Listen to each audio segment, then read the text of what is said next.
नमस्कार छात्र मित्रों, ऑनलाइन कक्षा के माध्यम से जनता स्कूल व जूनियर कॉलेज शिरोळ, तालुका शिरोळ, जिला कोल्हापुर इनकी तरफ से किया जा रहा है।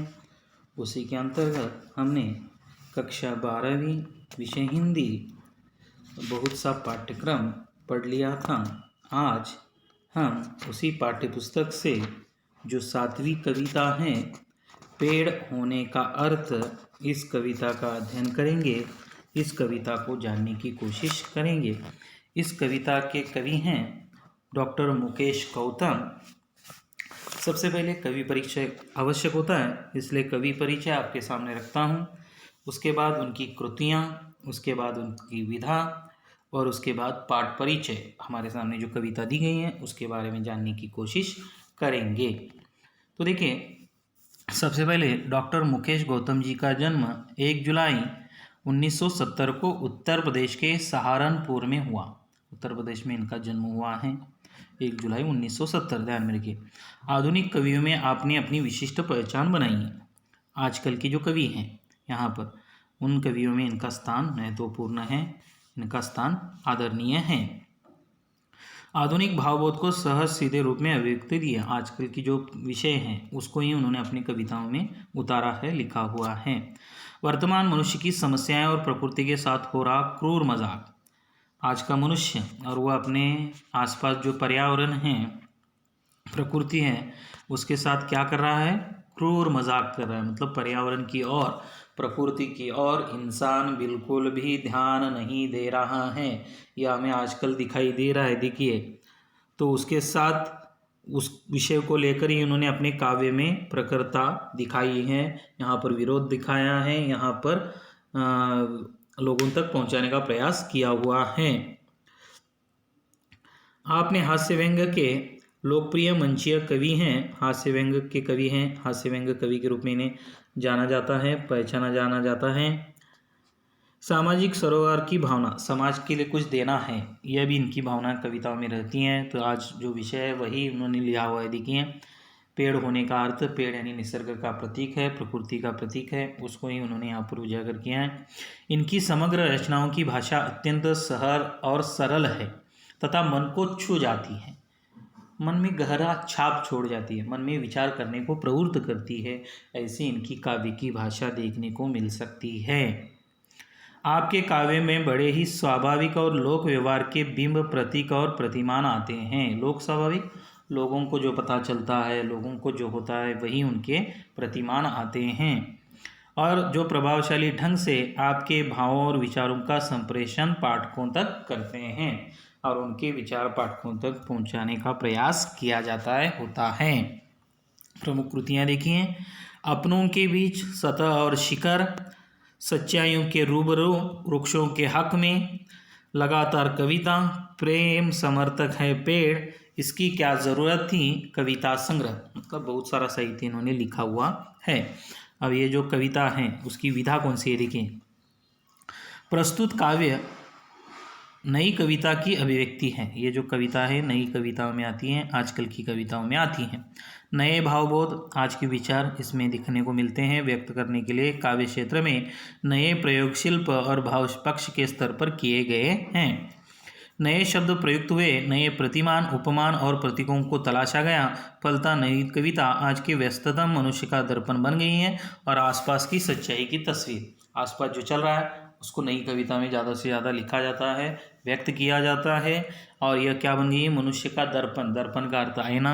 मनुष्य किस तरह अपना व्यवहार कर रहा है, मनुष्य किस तरह अपनी ज़िंदगी बिता रहा है, उसका सामने उसे दिखाई देता है। यह कविता है इन कविताओं में से।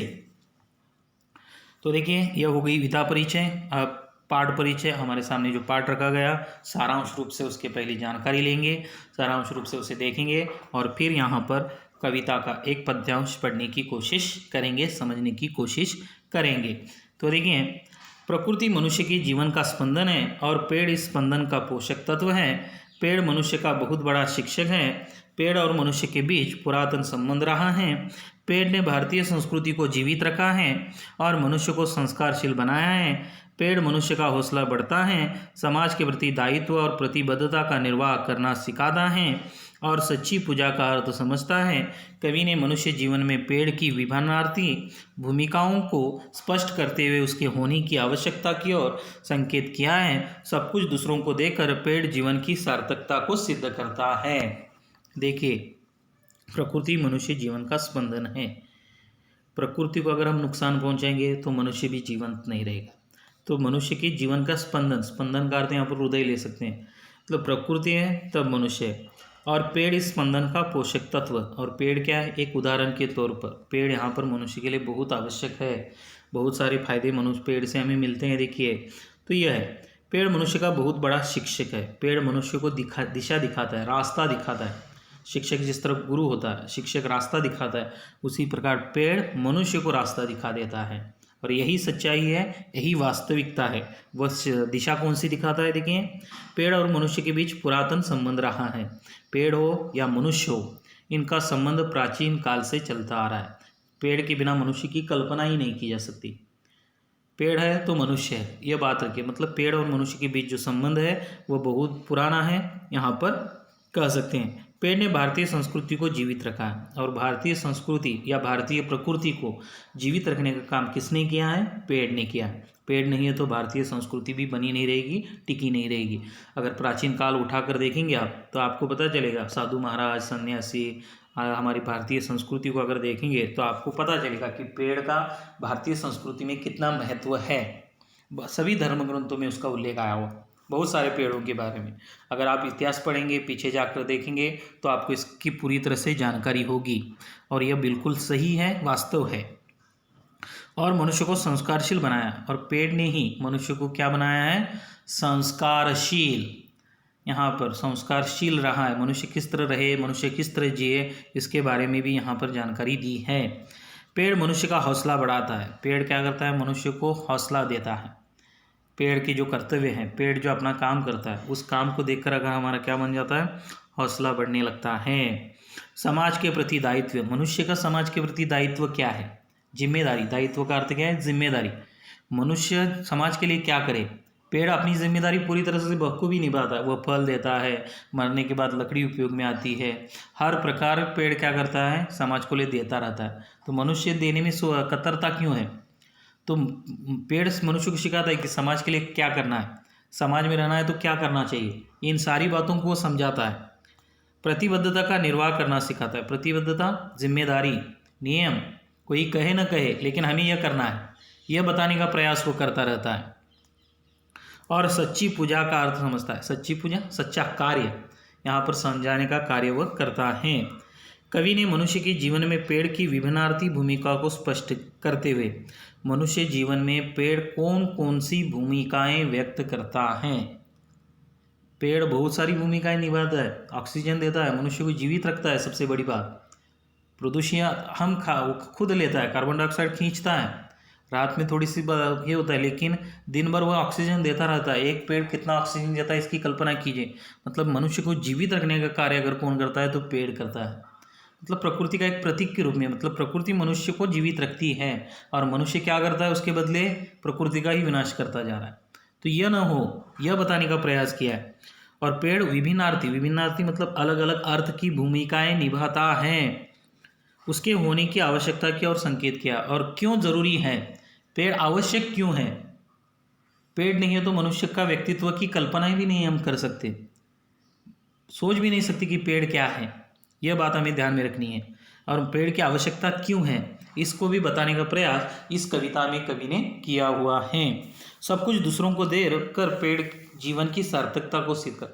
पेड़ देखिए, अपना एक एक अंग, अपना एक एक अवयव पेड़ का, डाली हो, पूरी तरह से पेड़ हो, फल हो, पौधे हो, सब कुछ क्या करते हैं? समाज को देते हैं, दूसरों को देते हैं, खुद बिल्कुल भी नहीं खाते, और वह अपने जीवन की सार्थकता सिद्ध करते हैं। तो मनुष्य अपने जीवन की सार्थकता क्यों नहीं सिद्ध करता? मनुष्य सिर्फ अपने बारे में सोचता है, मनुष्य सिर्फ अपने बारे में ही सोचने लगता है। तो यह ना हो, तो पेड़ हमें मार्गदर्शक है, मनुष्य के लिए रास्ता है, मनुष्य के लिए दिशा है। और यह जब तक हमें समझ में नहीं आता तब तक हम यहाँ पर प्रकृति का ध्यान नहीं रखेंगे। तो देखिए, पेड़ अपने लिए हर चीज़ का कोई उपयोग नहीं करता। जितना भी मिला है सब कुछ वो समाज के लिए देता है, दूसरों के लिए देता है। और मनुष्य क्या करता है, इकट्ठा करने की कोशिश करता है, कोई ज़रूरत नहीं है। तो ये बात हमें समझनी है। और यहाँ पर कविता पेड़ होने का अर्थ, पेड़ क्यों आवश्यक है, यह बताने का प्रयास कवि ने इस कविता में किया हुआ है। एक पहला पद्यांश सिर्फ हम देखेंगे, उसके बाद आगे के तासिका में और आगे के जो हिस्सा है उसको देखेंगे। आदमी पेड़ नहीं हो सकता। देखिए पहली पंक्ति में कहा आदमी अलग है, पेड़ अलग है। आदमी पेड़ नहीं हो सकता। कल अपने कमरे की खिड़की के पास बैठकर जब मैं निहार रहा था एक पेड़ को, तब मैं महसूस कर रहा था पेड़ होने का अर्थ। मैं सोच रहा था आदमी कितना भी बड़ा क्यों न हो जाए, वह एक पेड़ जितना बड़ा कभी नहीं हो सकता। या यूं कहूँ कि आदमी सिर्फ आदमी है, वह पेड़ नहीं हो सकता। अब देखिए आदमी और पेड़ ये दोनों चीज़ें अलग हैं। कवि यहाँ पर सोच रहे हैं कि आदमी पेड़ जैसा क्यों नहीं हो सकता। पेड़ की विशेषताएं बहुत हैं, अगर चाहे तो हो सकता है, लेकिन मनुष्य वो ऐसा बनना नहीं चाहता। मनुष्य पेड़ जैसा रहना नहीं चाहता। मनुष्य पेड़ जैसा समाज के लिए सब कुछ देने की इच्छा नहीं रखता। इसलिए कवि कहता है कि आदमी पेड़ नहीं हो सकता। पेड़ बहुत उदार है, वह अपने लिए कुछ नहीं रखता। देखिए पेड़ का हर अंग उपयोग में आता है मनुष्य के लिए, मतलब वह अपना सब कुछ दूसरों के लिए देता है। और इसलिए कवि कहता है कि आदमी पेड़ नहीं हो सकता। दुख भरी व्यक्त किया है, दुखद घटना से व्यक्त किया है।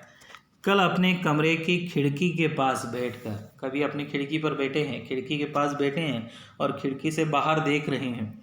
और क्या कर रहे हैं, निहार रहा था। निहार रहा ना, निहारना देखना, निरीक्षण करना। और वो निरीक्षण कर रहे थे, निहार रहे थे। किसको निहार रहे थे, एक पेड़ को। मन में भावना आ गई, मन में वह कल्पना आ गई, तो उसे वो देख रहे हैं। तब मैं महसूस कर रहा था पेड़ होने का अर्थ। और तब कवि क्या कर रहे थे, पेड़ होने का अर्थ समझने की कोशिश कर रहे हैं। पेड़ क्या होता है, पेड़ कैसा है, पेड़ की जो सार्थकता है, पेड़ क्या हो सकता है, इसके बारे में कवि अपनी खिड़की के पास बैठकर सोच रहे थे।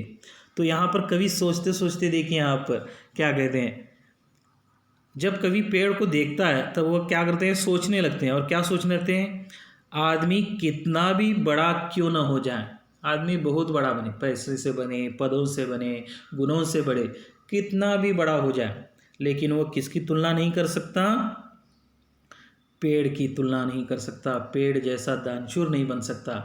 पेड़ जैसा यहाँ पर जीवन की सार्थकता को सिद्ध नहीं कर सकता। यहाँ पर मनुष्य मनुष्य है, पेड़ पेड़ है।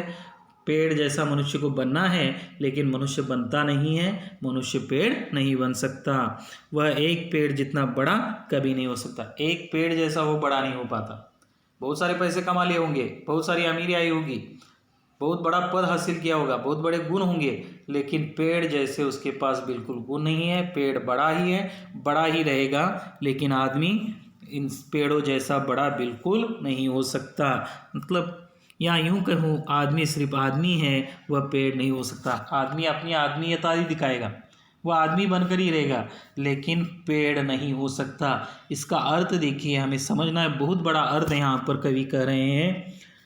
वह बाहर खड़े कवि पेड़ को जब देखता है तो पेड़ का हौसला, उसकी दान की प्रवृत्ति। देखिए पेड़ हर एक चीज़ को दान करता है, बिल्कुल अपने पास नहीं रखता। जो है वह समाज के लिए देता है। कवि को सोचने पर विवश कर देती है। और इस वजह से कवि सोचता है कि पेड़ के पास इतनी दानतुषा कहाँ से आई, पेड़ के पास ये गुण कहाँ से आया। और इस वजह से वो कहता है कि पेड़ जैसा आदमी बिल्कुल नहीं हो सकता, होना चाहिए लेकिन वह हो नहीं सकता। अनगिनत विचार उसके मस्तिष्क में उठने लगते हैं, बहुत सारे विचार करने लगता है पेड़ को देखकर। खिड़की के पास बैठा हुआ है और विचार पर विचार उसके चल रहे हैं। मनुष्य कितना भी बड़ा क्यों हो जाए, वह पेड़ जैसा कभी नहीं बन सकता। कितना भी बड़ा हो जाए, लेकिन वह बिल्कुल पेड़ जैसा नहीं हो सकता। पेड़ के हौसले से मनुष्य को सीख लेनी चाहिए। और इस वजह से क्या है, पेड़ किस तरह जीवित रहता है, पेड़ किस तरह अपनी दानशूरता दिखाता है, उस तरह अपने मनुष्य को सीख लेनी चाहिए, मनुष्य को उसके ध्यान में रखना चाहिए। इस प्रकार कवि कहते हैं कि पेड़ों से हमें सीखना है, पेड़ों से हमें अनेक गुणों को स्वीकार करना है। और इस कविता का जो आगे का भाग है हम आगे की तासिका में देखेंगे। लेकिन पेड़ जैसा रहकर सोचिए, इंसान को सोचने पर विवश करती है, इंसान को सोचना चाहिए।